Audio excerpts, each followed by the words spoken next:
There's a silence that screams louder than words, a silence so heavy it presses on your chest late at night when you're trying to sleep. It's the silence that follows a man walking out of your life. No texts, no calls, not even a breadcrumb of attention. And yet, something tells you it's not over. But how can that be? He's acting like you don't even exist. So here's the question I want you to carry with you. What if silence isn't closure, but a strategy? What if his absence isn't about moving on, but about maintaining power, control, obsession in disguise? Let me take you on a journey where we strip the mask off this silence, where we read between the lines of what he isn't saying, and where, by the end of this, you'll not only see the truth clearly, you'll walk away holding your self-worth in full command, no longer waiting for crumbs from a man who underestimated your silence far more than you ever underestimated his.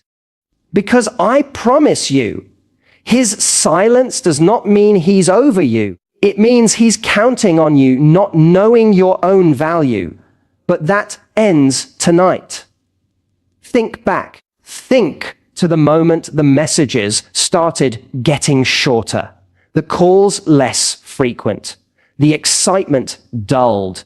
It was subtle at first, like watching a sunset fade second by second. Not enough to panic, but enough to feel that something was slipping. Then, all at once, the silence came. Maybe he ghosted you. Maybe he gave some vague excuse. Maybe he even said, "I just need some space to think."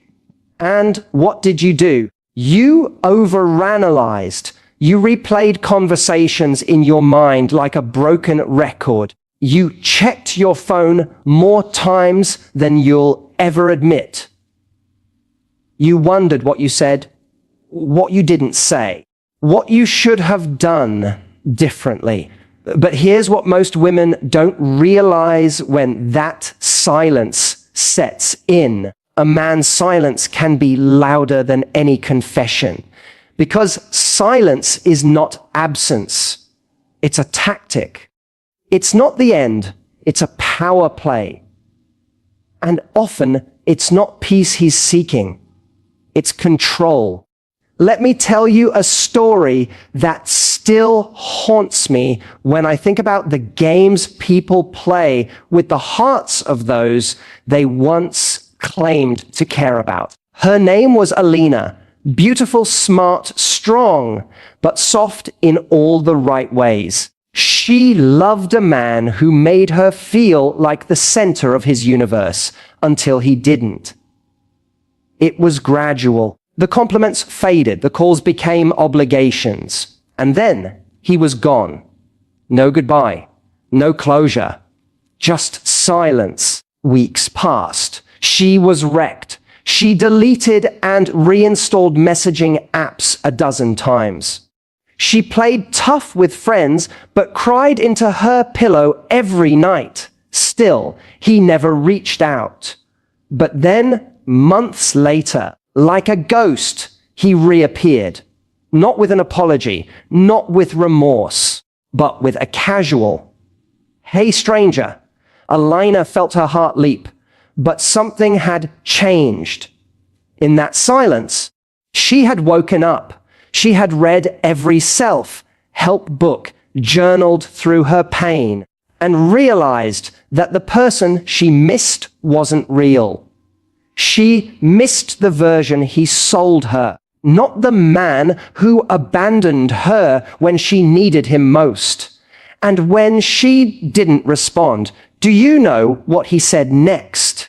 "Whoa, you've changed." That's right. He didn't miss her. He missed the version of her that would have dropped everything to answer. the version that would have clung to his crumbs like they were a feast. Don't be fooled. A man who truly moves on doesn't circle back.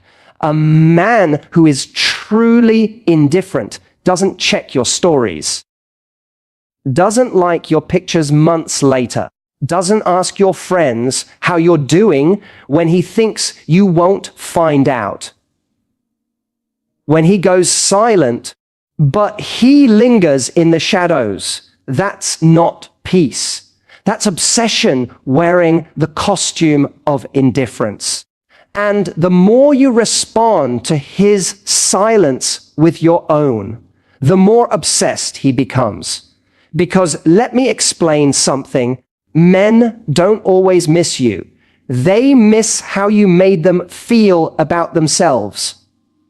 When you stop making them feel desired, needed, superior, when your silence reflects dignity, not desperation, that's when the panic sets in.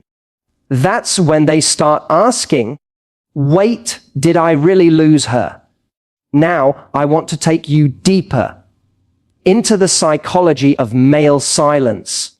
Because here's a truth that will change how you see everything. Men often weaponize distance to gauge control. They pull away, not always to disappear, but to see how quickly you'll chase. They want to know how long it takes before you break the silence, how easily you'll crack under the pressure of wondering. This is not about maturity. This is about ego. This is about a man who confuses being desired with being valued. A man who uses silence to confirm he still has a grip on your emotions. Let's break it down. When a man goes silent, it creates a vacuum. Nature and your heart hates vacuums. You feel compelled to fill it, to ask questions, to reach out, to just check in. But every time you do, you train him. You show him that his silence gets a reaction. And for some men, any reaction is a win, even if it's heartbreak. The great Stoic philosopher Epictetus once said, "Any person capable of angering you becomes your master.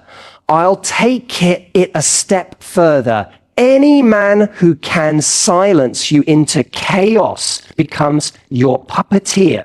And you, queen, are no puppet. Let's talk about your power now, because silence cuts both ways. You see, there's another kind of silence, one that isn't born of confusion or pain, but of clarity, of peace, of self-respect. It's the silence of a woman who has stopped trying to prove her worth. A woman who realizes, my energy is a privilege, not a currency to bargain with. You want to know what truly makes a man obsessed. Not your texts, not your pictures, not even your presence. It's your absence, when it's rooted in confidence. When he looks and you're no longer looking back. When he speaks into the void and it stays quiet. When he expects you to react and you don't. That's when the grip of his ego starts to shatter. Because now his silence doesn't bring power, it brings fear. Fear that someone else will see what he failed to value. Fear that you've found someone who treats you the way he never did. Fear that he was the one who lost. Let me take you to a real moment in history. Napoleon Bonaparte, known for his conquests, his ego, his obsessive pursuit of control, had one great obsession, Josephine, even when he divorced her, even when he married someone else, even when he led armies across Europe. He couldn't let her go. Do you know why? Because after their breakup, Josephine never begged, never wrote, never pleaded. She thrived. And Napoleon, who could command nations, found himself haunted by the one woman who no longer fed his ego. That, my friend, is the power of silence fueled by self-worth.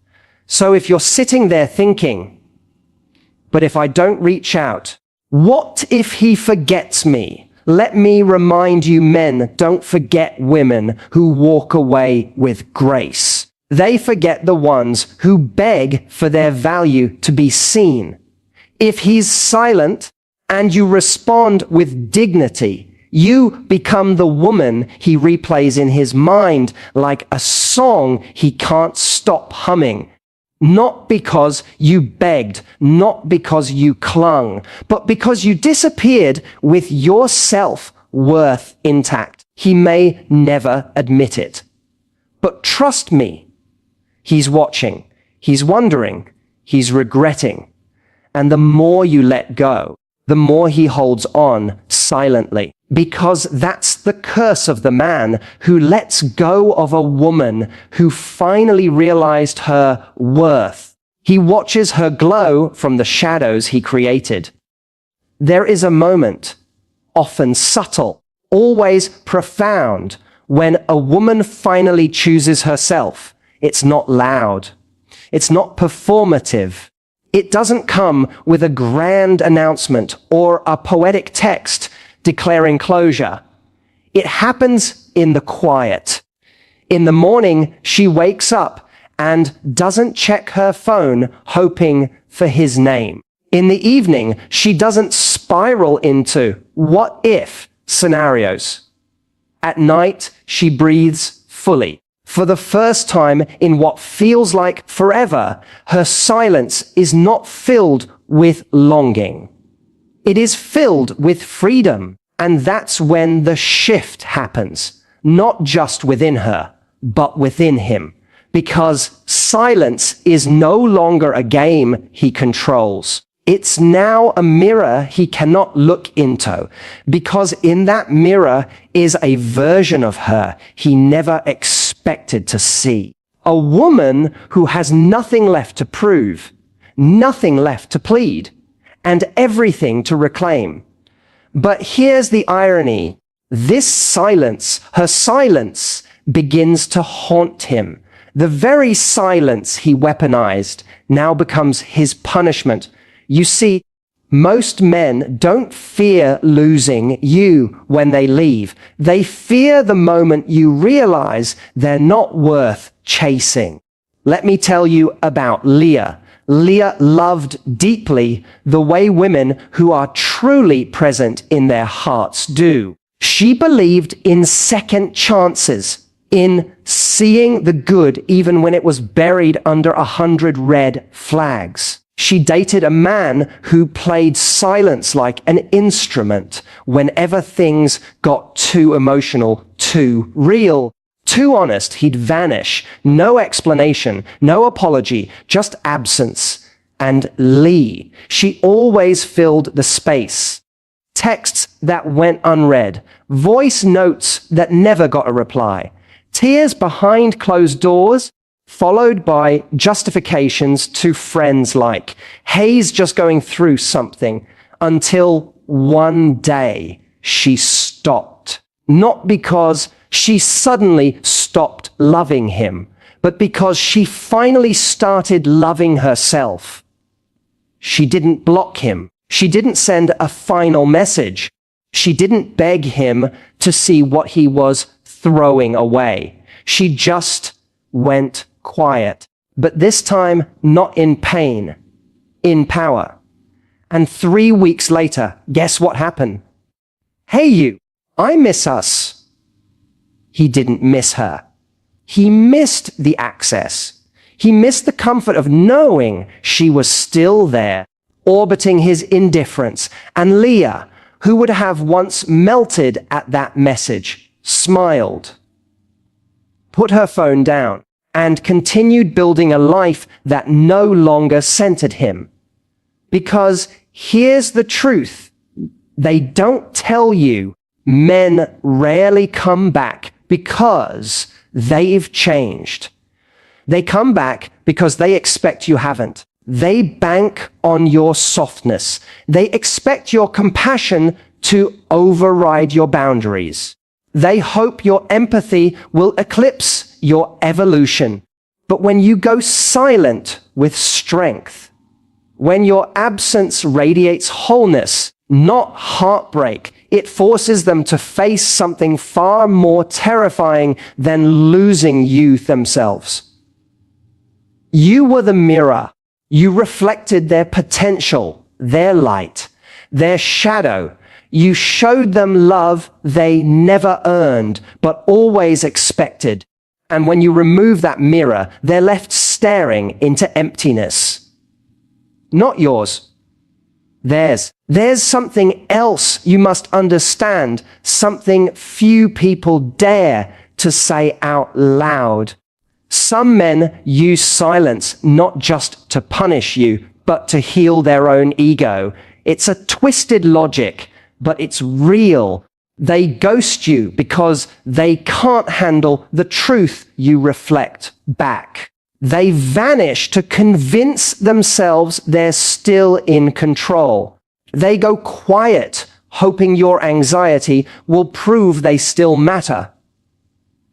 But deep down, they're hoping you'll reach out, not because they care, but because they need proof that they're still needed. Your reaction feeds their illusion of power.